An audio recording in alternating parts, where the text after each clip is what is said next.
किसी के बाप की औकात नहीं है, यही शब्द यूज कर रहा हूं, कान खोल के सुन ले सारे। किसी के बाप की औकात नहीं है, किसी अदालत में दम नहीं है जो इस मस्जिद को मंदिर बना दे या अजमेर शरीफ की दरगाह को मंदिर बना दे या खोद के दिखा दे। कैसे दे सकते हैं आप सर्वे का ऑर्डर, और कैसे उस ऑर्डर को आप सही ठहरा सकते हैं जब ये कानून कह रहा अबे विष्णु शंकर या और भी कोई, क्या इस कानून से बड़ा है तू, या तेरे जैसे जितने भी हैं कि कानून से बड़े हैं, वो क्या देश कानून से चलेगा या तेरे सपने से चलेगा या किसी के सपने से चलेगा? हर कोई आके खड़ा हो जाता है। और आज सरकार है वहां, जिस दिन सरकार जाएगी ना, ये विष्णु शंकर ऐसे जितने भी हैं ये किस बिल में घुस जाएंगे ना पता भी नहीं लगे। ये कानून पढ़ ले, काला कोट पहनने का ना, इसे कानून को पढ़ ले, बता देगा कानून क्या है। ये जो हुआ है, 5 बच्चे मारे गए, इतने लोगों की चोट लगी है, और संभल मामले में जिस तरह की चीजें आ रही हैं, जो न्यूज लॉन्ड्री ने जो पूरी रिपोर्टिंग की है, वहां का जो साथी है अवधेश कुमार, उसने जो रिपोर्टिंग की, आपकी रिपोर्टिंग देखिए आप, वो ये कह रहे हैं कि जब भीड़ इस गली से भागी तो पीछे पीछे बहुत सारी पुलिस भागी। अब भीड़ तो निकल गई, लेकिन पुलिस वाले जो हैं उन घरों में जाके उनके दरवाजे तोड़ के, उनकी खिड़कियां तोड़ के, उनमें रखा हुआ सामान, चाहे वो वॉशिंग मशीन हो या कुछ भी हो, उनको तोड़कर और वहां ढूंढ रही है। किसी को आप किसी के घर में घुस रहे तो आप कम से कम खिड़की दरवाजा खटखटाएंगे तो सही, भाई कोई है। और यही नहीं, आप देखिए एक महिला जो कह रही है कि मेरी बेटी को खींच कर ले गए। पूछा कहां है, चंदौसी थाने में रखा हुआ है। बेटी को खींच के ले गए, अरे उसका क्या कसूर था, घर में से उस बेटी को ले गए। शर्म लिहाज नहीं है पुलिस वालों को बिल्कुल भी। शासन प्रशासन की बिल्कुल आत्मा मर चुकी है, मन मस्तिष्क बिल्कुल उसमें कूड़ा भरा हुआ है। एक बेटी को ले गए और वो कह रही कि उस औरत को भी ले जा रहे थे, लेकिन उसका बच्चा छोटा था तो उसको छोड़ के भाई इसे रहने दो, इसका बच्चा छोटा है। मतलब इस कदर बेशर्मी, उनका क्या कसूर है, ये पुलिस वाले कह रहे हैं। और जो एक लड़का हॉस्पिटल में भर्ती है वो कह रहा कि हमें ये कहा कि तुम्हें बचने का यही है। पुलिस वाले ये क्या कहेंगे उनको धमकी देके कि तुम्हारे बचने का यही है कि 10-10 लोगों के नाम बताओ और कंप्लेंट तुम्हारी तरफ से होगी, तुम्हारी तरफ से कंप्लेंट होगी। यानी फर्जी कंप्लेंट करा रहे हो। और जब एसएसपी से वो पूछ रहा तो एसएसपी कह रहा कि 7 एफआईआर हुई है। अरे घटना एक है तो 7 एफआईआर कैसे होंगी भाई? और उसमें ये मजेदार बात बता रहा कि 4 एफआईआर जो हैं वो लोगों की तरफ से हैं और 3 एफआईआर पुलिस की तरफ से हैं। और एक और आपने देखा होगा उसी वीडियो में एक बात है कि जो जिस शाही मस्जिद पर झगड़ा हुआ है, एक लड़के को गोली वहां नहीं मारी गई, एक लड़के को दूसरी जगह मारी गई। कैसे मारी गई दूसरी जगह? झगड़ा तो वहां हो रहा था।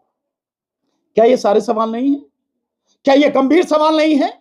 लोगों को जिस तरह से मारा गया है, जिस तरह से सारी चीजें हुई हैं और पुलिस वालों को भी चोट लगी, ये घटना जिसके लिए कलेक्टर, एसएसपी, ये सारे लोग जो, और सबसे ज्यादा जिम्मेदार वो अदालत जिसने आदेश किया सर्वे का।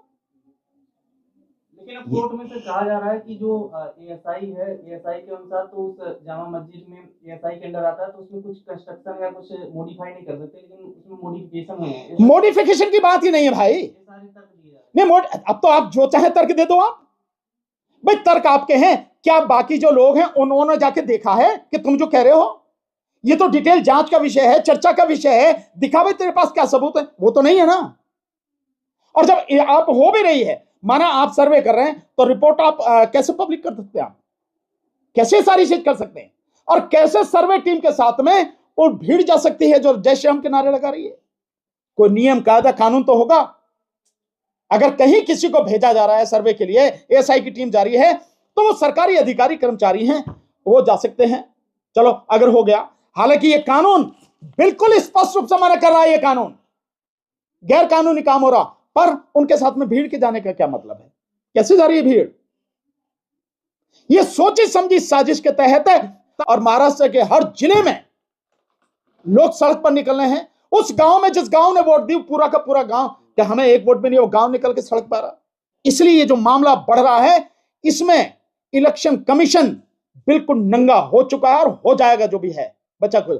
इसलिए ये सारे मसले लगातार किए जा रहे हैं, इसलिए बदायूं को उठाया जा रहा है। इसलिए जिस तरीके से आप लगातार प्लेसेस ऑफ वर्शिप एक्ट 1991 का मेंशन कर रहे हैं, लेकिन सुप्रीम कोर्ट ने इस पे इसका मेंशन भी नहीं किया जब वो सुनवाई कर रहे थे संभल शाही मस्जिद के दौरान। वो सख्त टिप्पणी देखने को नहीं मिली सुप्रीम कोर्ट के। नहीं हो सकता है उन्होंने देखा नहीं देखा, मैं नहीं कह सकता, मुझे इसकी पता नहीं है।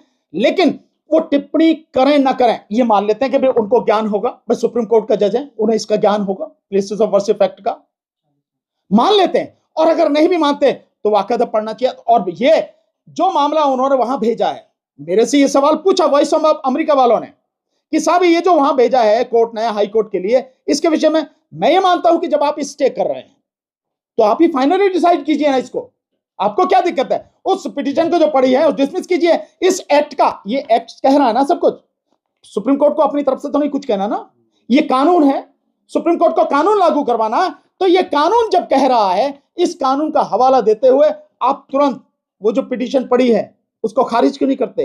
वो सारी प्रोसीडिंग्स खारिज क्यों नहीं करते आप उसको?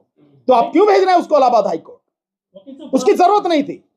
सवाल ये है कि जो पिटिशनर है इसमें हरिशंकर जैन, विष्णु शंकर जैन है, ये बाप बेटे हैं। करीब 120 ऐसे केस इनके पास हैं जिनमें ये याची बने हुए हैं, चाहे काशी हो, मथुरा हो, चाहे अजमेर शरीफ हो, चाहे ये संबल हो। तो ये तो पूरा बवाल फैल जाएगा सब देश में, इनको रोका कैसे जाएगा? देखिए, रोका जाएगा या तो कानून के अनुसार सुप्रीम कोर्ट रोके, नहीं तो इस देश की पब्लिक को खड़े होना पड़ेगा, पब्लिक को रोकना पड़ेगा। 120 केस है सर पूरे। मैं कह रहा हूं 120 क्या 1020 हो, क्या फर्क पड़ता है? कानून से ऊपर तो नहीं है। ये इतनी देर का काम है, 120 नहीं 1 लाख केसेस भी हो, ये कानून कहता है कि नो, कुछ नहीं, सारी कार्रवाई बंद, कुछ नहीं होगा। और मैं कह रहा हूं ये मैंडेटरी प्रोविजन है, सेक्शन 3 और सेक्शन 4 के मैंडेटरी प्रोविजन है। और करता ये दोनों जो बाप बेटे कर रहे हैं, इन्हें पकड़ के जेल में डाल देना चाहिए, 3 साल तक की सजा और जुर्माना है, ये करना चाहिए, इनका काम ये करना चाहिए। कोर्ट का काम है ये कि जो इस देश में बवाल खड़ा करने की कोशिश कर रहे हैं, पर क्यों कर रहे हैं? इसके पीछे है आरएसएस। ये बाप बेटे कुछ नहीं कर सकते, इनकी औकात कुछ नहीं है। ये बाप बेटों के पीछे है आरएसएस जो करवा रही है, इनके पीछे है बीजेपी जो करवा रही है। केंद्र सरकार और राज्य सरकार ये खड़े हैं